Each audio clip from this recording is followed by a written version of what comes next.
La pluie fine tombait sur les pavés usés de la vieille ville, créant une mélodie mélancolique qui résonnait dans les ruelles désertes. Les lampadaires projetaient une lumière tamisée, reflétant des éclats dorés sur les flaques d'eau. À 45 ans, Gabriel incarnait la réussite aux yeux du monde.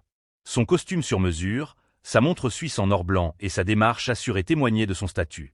Pourtant, derrière cette façade impeccable se cachait une solitude profonde, un vide que ni les acquisitions d'entreprise ni les succès financiers ne pouvaient combler. Alors qu'il s'apprêtait à appeler son chauffeur, une scène attira son attention de l'autre côté de la rue. Sous le porche délabré d'un immeuble abandonné, une femme était assise, entourée de 4 enfants blottis contre elle. Ils partageaient une couverture élimée, insuffisante pour les protéger de l'humidité ambiante. Il plissa les yeux pour mieux voir à travers la pluie. Les traits de la femme lui semblaient familiers. Une vague de souvenirs enfouis remonta à la surface, et son souffle se coupa. « Lina » murmura-t-il, incrédule. La femme leva lentement la tête, dévoilant un visage marqué par la fatigue et les épreuves.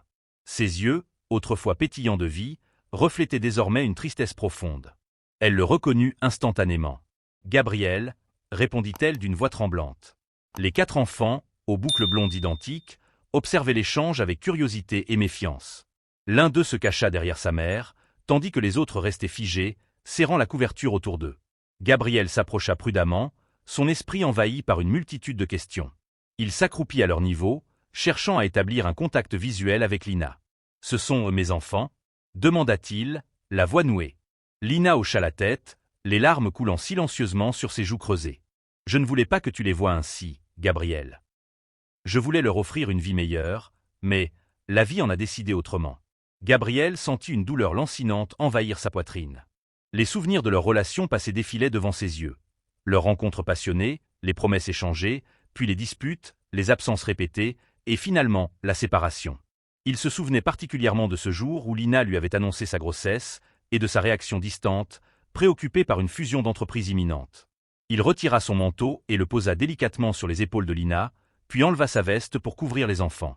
Il savait que ses gestes étaient dérisoires face à la situation, mais c'était tout ce qu'il pouvait offrir sur le moment. « Viens avec moi, Lina. Toi et les enfants. Je veux rattraper le temps perdu, vous offrir la vie que vous méritez. » Lina le regarda longuement, cherchant la sincérité dans ses yeux.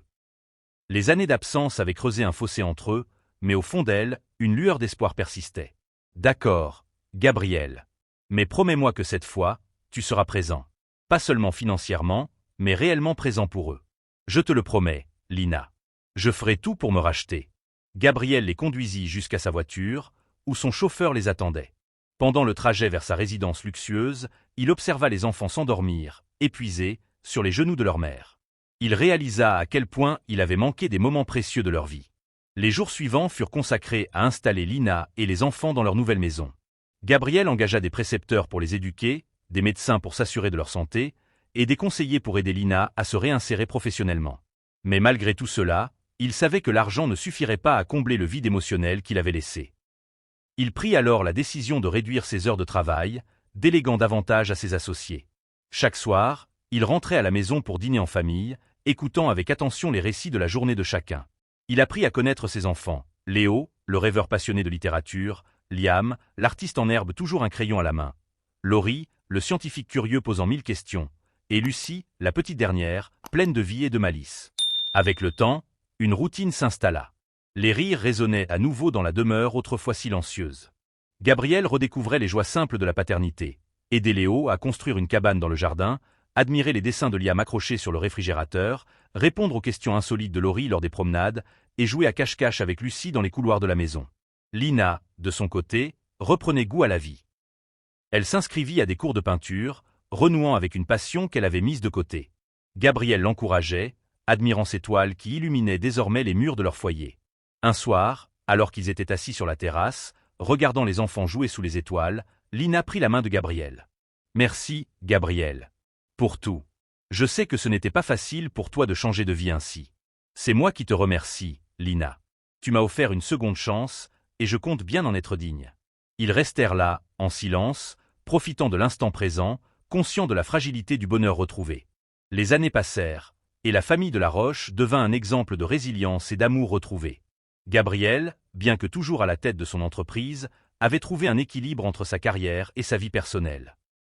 Lina exposait désormais ses œuvres dans des galeries renommées, et les enfants grandissaient épanouis, chacun suivant sa propre voie, mais un